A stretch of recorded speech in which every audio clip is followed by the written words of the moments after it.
that. And do you mind holding this or putting it in a pocket? Actually, it might be long enough for me. I can do that if that'll help you out. Okay. Actually, Shane, I think what you should do, unzip your jacket and then zip those cords up inside, because otherwise they're just going to be hanging off of you. I mean, I can put them out on the Why don't we go ahead and do that? Yeah, help them out. And we're going to actually add a loft as well. Okay. So that one is good. This one needs to be... Thank you.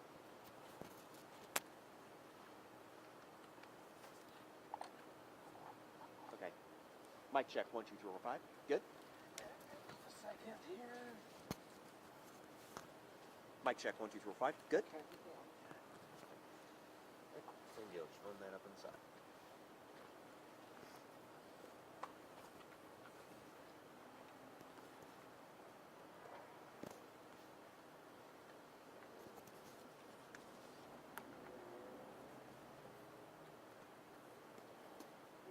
Get a hand? Good. Okay.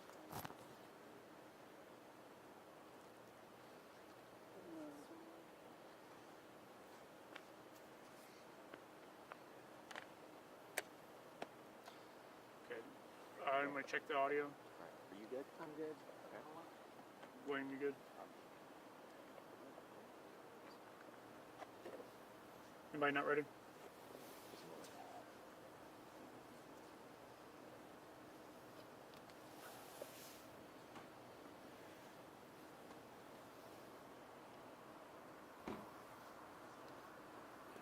Okay, Lieutenant Shane Foley, S-H-A-N-E, F-O-L-E-Y. The information I'm about to provide you is preliminary and subject to change. We're still early on in the investigation, and there's more information that's going to come in that we hope to be able to provide, actually that we will be able to provide to you tomorrow. What I can tell you at this point is that earlier today, shortly before 5 p.m., IMPD East District officers located a stolen black Ford F-250 pickup truck near 19th and Campbell Avenue. An IMPD officer in a fully marked vehicle attempted to stop the vehicle. The vehicle stopped and then backed up and rammed the IMPD vehicle, causing airbag deployment and disabling the vehicle. That officer received minor head injuries and was transported to area hospital. A short time later, officers located that stolen truck again and attempted to stop the vehicle, and the vehicle refused to stop, which resulted in a vehicle pursuit. That vehicle pursuit continued until the 300 block of Poplar Road behind me, where the truck again stopped, backed up, and rammed another IMPD police vehicle, resulting in airbag deployment and disabling of the vehicle. That IMPD officer received minor leg injuries and was transported to area hospital. The truck again backed up into a third IMPD vehicle, ramming that vehicle, causing airbag deployment and disabling that vehicle. That officer was injured, received injuries to his arm, which is possibly a broken arm or wrist. That has not been confirmed. He was also taken to an area hospital for treatment. All three officers are expected to be released tonight. At some point here on Poplar Road, 2 officers discharged their firearms, resulting in the driver of the truck being struck. Officers then provided medical treatment to the driver, and he was transported to area hospital in stable condition. One additional note that I want to mention about the stolen vehicle: when officers ran that vehicle plate, they received information back from the hit that indicated a stolen firearm was also in that vehicle. Again, officers provided medical treatment, and the driver, the suspect, was transported to area hospital in stable condition. Multiple body-worn cameras were on the officers and activated when captured portions of this incident, which are being reviewed by investigators. The Indianapolis Marion County Forensic Services Agency is on scene. They're collecting forensic evidence. They're documenting and collecting that evidence, which will be used in the investigation. The Marion County Prosecutor's Office was on scene and is being consulted throughout the investigation. No uninvolved citizens were injured as a result of this incident. The IMPD Critical Incident Response Team was on scene and has been for several hours investigating the criminal component of this incident. The IMPD Internal Affairs Unit is also on scene, and they are investigating the internal policies component. These are separate investigations, and CERT, the Critical Incident Response Team, does the criminal investigation, and the Internal Affairs Unit does the internal investigation to review for any possible policy violations.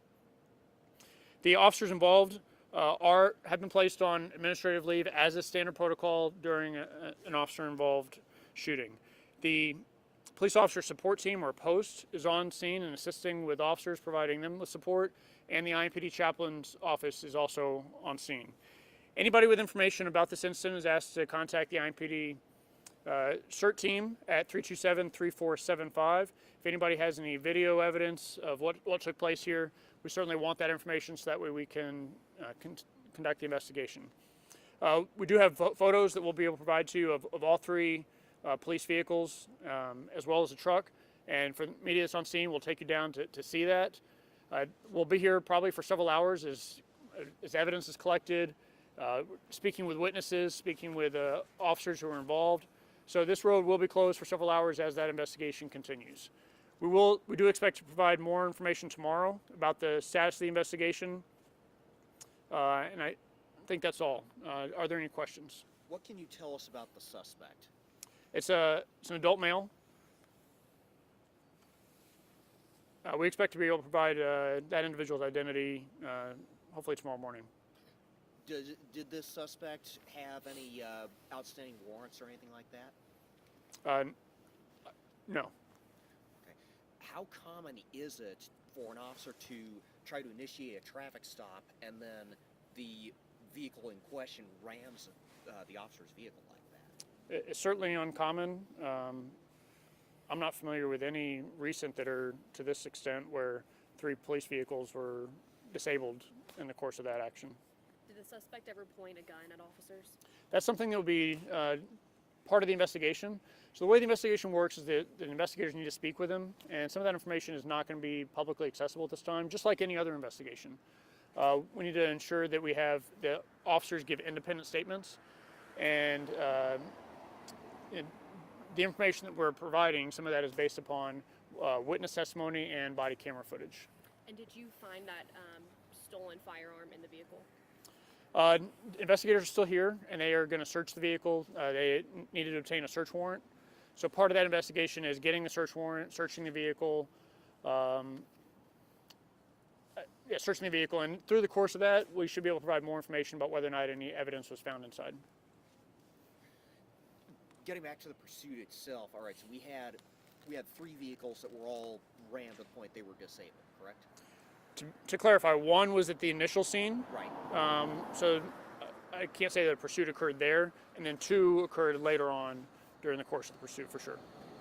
How are officers typically supposed to handle a situation like that? Handle their vehicle being rammed? Yeah, or a situation like where you've got a pursuit going on, where you've got the likelihood of, the suspect vehicle ramming them. I guess, generally speaking, what does IMPD train its officers to do in a case like this?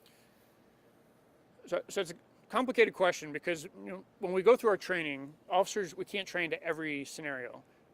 We train for a variety of situations, but we can't train to every specific situation that officers are going to encounter. But during the course of something like this, we certainly want the officers to do what they can to be safe. We want the public to do what we can to be safe and to try to make an apprehension of the suspect in a way that nobody is injured, if at all possible. Officers have to react to what's presented to them, and that's what occurred today. And that's why we have an investigative process, both a criminal and internal affairs investigation process, to determine, were their actions appropriate, and are any charges appropriate for the suspect involved. Lieutenant Foley, you worked this side of town before when you were patrolling. Can you speak on the good work that the officers do on this side of town and the challenges that they face? Yeah, it's a busy area. I was out here, I'll give an example. Yesterday I was out here where officers responded to an incident where a child was injured and used automated license plate reader cameras, or license plate readers, to locate both the child and the child's father. They went above and beyond what maybe someone would expect from the officers, and they're doing that in between taking other runs. The dedication of the officers not only on this district but across the department, I can't speak more highly of. How many officers total were involved in the pursuit itself? That information I don't have. That will come out during the course of the investigation.